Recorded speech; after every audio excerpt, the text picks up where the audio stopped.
नमस्कार दोस्तों, आइए जानते हैं राजस्थान की आज की फटाफट बड़ी खबरें। प्रश्न पत्र की गाड़ी के पीछे पीछे एग्जाम सेंटर में घुसे अभ्यर्थी। राजस्थान लोक सेवा आयोग की सीनियर टीचर भर्ती परीक्षा रविवार से कड़ी सुरक्षा के बीच शुरू हुई। प्रदेश के 27 जिलों में 1221 परीक्षा केंद्र बनाए गए हैं। अभ्यर्थियों की मेटल डिटेक्टर से जांच की गई। महिलाओं से चूड़ियां, दुपट्टे और हाथों के धागे हटवाकर ही प्रवेश दिया गया। सवाई माधोपुर के एक केंद्र पर मेटल डिटेक्टर देर से पहुंचने पर शुरुआती एंट्री बिना जांच हुई। वहीं पाली में समय निकलने के बाद पहुंचे अभ्यर्थियों को रोका गया, लेकिन प्रश्न पत्र की गाड़ी के पीछे कुछ अभ्यर्थी सेंटर में घुस गए। कमजोरी दूर करने का दावा करने वाली एनर्जी ड्रिंक होगी सीज। राजस्थान में एनर्जी ड्रिंक और कमजोरी दूर करने जैसे भ्रामक दावों के साथ बिकने वाले खाद्य उत्पादों पर अब सख्त कार्रवाई होगी। खाद्य सुरक्षा आयुक्त ने पूरे प्रदेश में तत्काल प्रभाव से आदेश लागू कर दिए हैं। FSSAI के अनुसार फिलहाल एनर्जी ड्रिंक शब्द के लिए कोई मानक तय नहीं है, इसलिए ऐसे दावे मिसब्रांडिंग माने जाएंगे। नियम तोड़ने वाले कारोबारियों पर food safety and standard act 2006 के तहत कार्रवाई होगी। जल्द ही दुकानों पर छापेमारी अभियान भी शुरू किया जाएगा। मदन राठौड़ बोले, यह न्याय की नहीं, मीडिया में प्रचार पाने की कोशिश। जयपुर में अपार्टमेंट परिसर में युवती का शव मिलने के मामले में परिजनों ने भाजपा प्रदेश मुख्यालय के बाहर धरना देकर CBI जांच की मांग की। भाजपा प्रदेश अध्यक्ष मदन राठौड़ ने परिजनों से मुलाकात कर निष्पक्ष जांच का भरोसा देते हुए 10 दिन का समय मांगा। इसके बाद मीडिया से बातचीत में उन्होंने कहा कि कुछ लोग ऐसे मामलों में न्याय के साथ साथ प्रचार पाने की भी कोशिश करते हैं और मीडिया को भी जिम्मेदारी से काम करना चाहिए। उनके इस बयान पर राजनीतिक चर्चा तेज हो गई है। किसान सम्मान निधि 12,000 रुपए तक मिलने के संकेत। मुख्यमंत्री भजनलाल शर्मा ने अजमेर के केकड़ी में करीब 880 करोड़ रुपए की विकास परियोजनाओं का उद्घाटन और शिलान्यास करते हुए किसानों के लिए बड़ा संकेत दिया। उन्होंने कहा कि किसान सम्मान निधि को पहले 6,000 से बढ़ाकर 9,000 रुपए किया गया है और भविष्य में इसे 12,000 रुपए तक बढ़ाने का लक्ष्य है। मुख्यमंत्री ने किसानों को दिन में बिजली सब्सिडी, 1 लाख रुपए तक ब्याज मुक्त सहकारी आरण और मुख्यमंत्री मंगला पशु बीमा योजना जैसी सुविधाओं का भी उल्लेख किया। जल्द लॉन्च होगी IRCTC की नई वेबसाइट। रेल यात्रियों को जल्द ही IRCTC की नई और तेज वेबसाइट मिलने वाली है। भारतीय रेलवे इसका बीटा वर्जन लॉन्च करने की तैयारी में है, जिसकी टेस्टिंग के लिए MNIT जयपुर के छात्रों से फीडबैक लिया गया है। नई वेबसाइट में टिकट बुकिंग को आसान बनाने के साथ पुरानी तकनीकी कमियों को दूर किया जाएगा। इसे नए पैसेंजर रिजर्वेशन सिस्टम से जोड़ा जा रहा है। रेलवे का दावा है कि नई वेबसाइट पहले से अधिक तेज, सुविधाजनक और बेहतर अनुभव देने वाली होगी। बांसवाड़ा में 4 प्रसूताओं की मौत पर उठे 4 सवाल। राजस्थान में प्रसूताओं की मौत के मामलों को लेकर सियासत तेज हो गई है। बांसवाड़ा में 4 दिन में 4 प्रसूताओं की मौत के बाद पूर्व मुख्यमंत्री अशोक गहलोत ने राज्य सरकार पर गंभीर सवाल उठाए हैं। उन्होंने कहा कि 2 महीने में 18 प्रसूताओं की मौत होना स्वास्थ्य व्यवस्था के संकट को दिखाता है। गहलोत ने केंद्र से स्वास्थ्य मंत्रालय की टीम राजस्थान भेजने की मांग करते हुए सरकार पर लापरवाही और जवाबदेही की कमी का आरोप लगाया। सरकार की ओर से अभी विस्तृत प्रतिक्रिया नहीं आई है।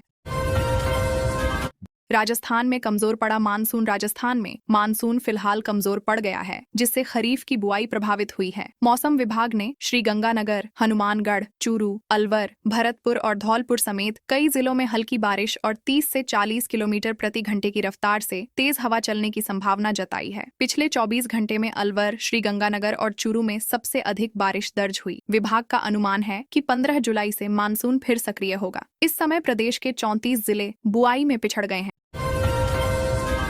निकाय चुनाव पर मंत्री बोले, पिछली सरकार में दबाई गई फाइल। राजस्थान में लंबे समय से लंबित निकाय चुनावों को लेकर स्वायत्त शासन मंत्री झाबर सिंह खर्रा ने बड़ा बयान दिया है। उन्होंने कहा कि सरकार ने मार्च 2026 में ही अपनी सभी तैयारियां पूरी कर ली थीं, लेकिन OBC आरक्षण से जुड़े सुप्रीम कोर्ट के निर्देशों के कारण चुनाव में देरी हो रही है। मंत्री ने बताया कि पिछड़ा वर्ग आयोग की रिपोर्ट मिलने के बाद ही राजनीतिक आरक्षण संभव होगा। उन्होंने यह भी कहा कि पिछली सरकार के समय जुटाए गए आंकड़ों में कई खामियां थीं, जिन्हें अब सुधारा जा रहा है। स्मार्ट मीटर लगते ही आया 42,000 रुपए का बिजली बिल। राजस्थान के नागानी गांव में स्मार्ट मीटर लगने के बाद एक उपभोक्ता के नाम करीब 42,000 रुपए का बिजली बिल आने से हड़कंप मच गया। उपभोक्ता किशोर सिंह ने बताया कि पहले हर महीने उनका बिल शून्य या बहुत कम आता था। रीडिंग के दौरान कर्मचारी ने सिस्टम में भारी बिल देखकर इसे तकनीकी गड़बड़ी बताया और बिल नहीं सौंपा। शुरुआती जांच में सामने आया कि स्मार्ट मीटर लगाते समय कुछ जगहों पर गलत मीटर नंबर अपलोड हो गए थे। अब बिजली विभाग मामले की जांच कर बिल सुधारने की बात कह रहा है।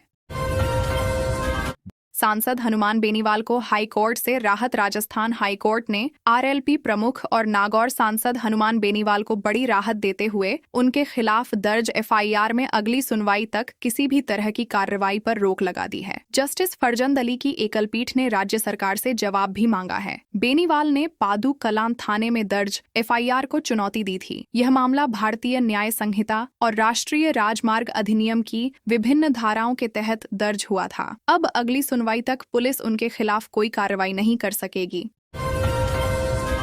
रिफाइनरी फैक्ट्री में काम करेंगे रोबोट। जयपुर में आधुनिक पेट्रोबोट robotic research and development center की स्थापना के साथ राजस्थान रोबोटिक्स और आर्टिफिशियल इंटेलिजेंस के क्षेत्र में नई पहचान बना रहा है। राइजिंग राजस्थान पहल के तहत बने इस सेंटर में ऐसे ऑटोनोमस रोबोट तैयार होंगे जो रिफाइनरी और फैक्ट्रियों जैसी खतरनाक जगहों पर इंसानों की जगह काम करेंगे। परियोजना में 10 से 12 करोड़ रुपए का निवेश और करीब 50 लोगों को रोजगार मिलेगा। कंपनी के रोबोट पहले ही पचपदरा रिफाइनरी में तकनीकी कार्यों में अपनी क्षमता साबित कर चुके हैं। जोधपुर का नया एयरपोर्ट टर्मिनल यात्रियों के लिए शुरू। जोधपुर एयरपोर्ट का नया टर्मिनल अब यात्रियों के लिए पूरी तरह शुरू हो गया है। पहले दिन बेंगलुरु से आई फ्लाइट के साथ नए टर्मिनल से नियमित संचालन की शुरुआत हुई, जबकि पहली उड़ान बेंगलुरु के लिए रवाना हुई। केंद्रीय मंत्री गजेंद्र सिंह शेखावत ने यात्रियों का स्वागत करते हुए इसे जोधपुर के लिए ऐतिहासिक दिन बताया। प्रधानमंत्री नरेंद्र मोदी ने 4 जुलाई को इस टर्मिनल का उद्घाटन किया था। शेखावत के अनुसार 2014 के मुकाबले अब जोधपुर एयरपोर्ट पर यात्रियों और उड़ानों की संख्या लगभग 10 गुना बढ़ चुकी है।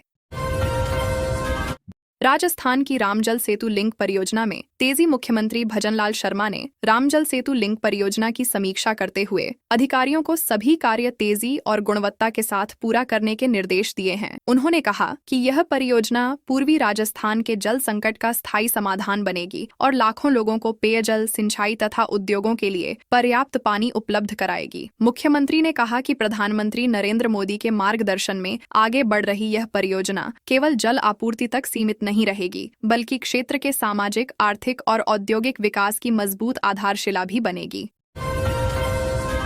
राजस्थान के सांसद का यूएन से आया बुलावा। बांसवाड़ा डूंगरपुर से सांसद राजकुमार रोत को संयुक्त राष्ट्र के आदिवासी अधिकार सम्मेलन में भाग लेने का निमंत्रण मिला है। 13 से 17 जुलाई तक स्विट्जरलैंड के जिनेवा स्थित संयुक्त राष्ट्र मुख्यालय में आयोजित EMRIP के 19वें सत्र में वे भारत के आदिवासी समाज का प्रतिनिधित्व करेंगे। सांसद ने सोशल मीडिया पर इसकी जानकारी देते हुए इसे जनता के विश्वास का परिणाम बताया और लोगों से सुझाव भी मांगे। सम्मेलन में आदिवासी अधिकारों और उनके वर्तमान सामाजिक हालात पर वैश्विक स्तर पर चर्चा होगी।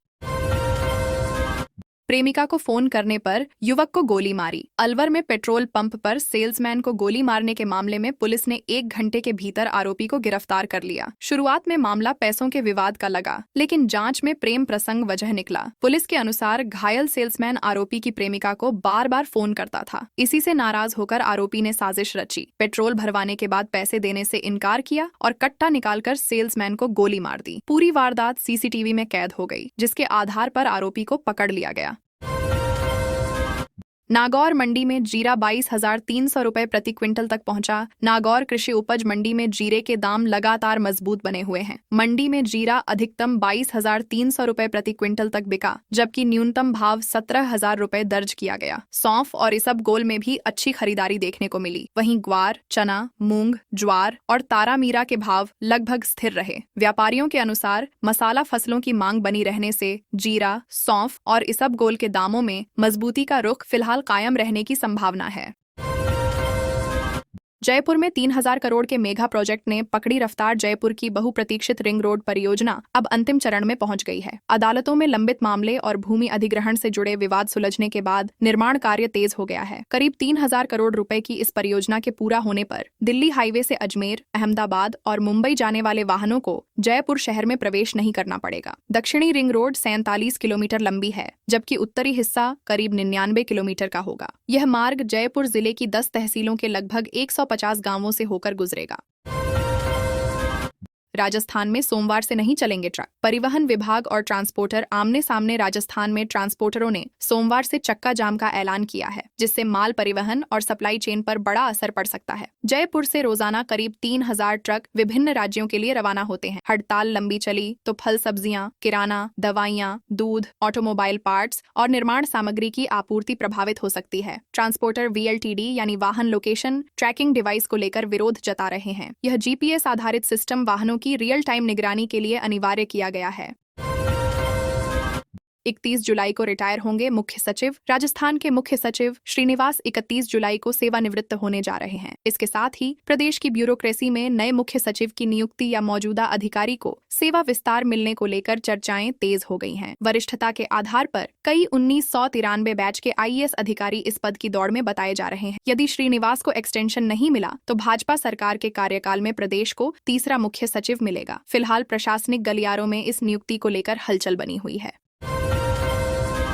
एयरफोर्स जवान का हाथ तोड़ा, कुल्हाड़ी से सिर फोड़ा। जोधपुर के विवेक विहार थाना क्षेत्र में जमीन विवाद को लेकर एयरफोर्स जवान भागाराम और उनके भाई ओम प्रकाश पर उनके ही सगे भतीजों ने जानलेवा हमला कर दिया। कुल्हाड़ी, सरियों और लाठियों से दोनों को बुरी तरह पीटा गया। घायल जवान की हालत गंभीर होने पर उन्हें सेना के मिलिट्री अस्पताल में भर्ती कराया गया है। आरोप है कि वीडियो बनाने पर एक आरोपी ने कैंपर गाड़ी से भी टक्कर मारी। पुलिस ने 7 नामजद आरोपियों के खिलाफ मामला दर्ज किया है, लेकिन खबर लिखे जाने तक किसी की गिरफ्तारी नहीं हुई थी।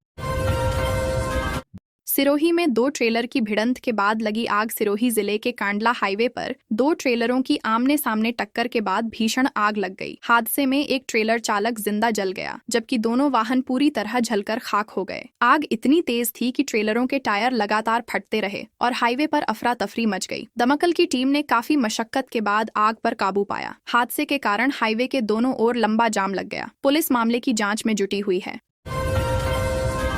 सरकारी स्कूल के गेट पर फूट फूट कर रोईं बच्चियां। बालोतरा जिले के एक सरकारी स्कूल में प्रिंसिपल और 3 वरिष्ठ शिक्षकों के तबादले से छात्र छात्राएं भावुक हो गईं। बच्चियों ने स्कूल गेट पर रोते हुए विरोध किया, जबकि परिजनों ने स्कूल के मुख्य गेट पर ताला लगाकर तबादले रद्द करने की मांग की। सूचना पर शिक्षा विभाग के अधिकारी मौके पर पहुंचे और बातचीत के बाद 3 शिक्षकों को डेपुटेशन पर लगाने का फैसला किया। इसके बाद प्रदर्शन समाप्त हुआ और स्कूल का गेट खोला गया। मामला ढोरीमना क्षेत्र के गिनानियों का तला स्कूल का है।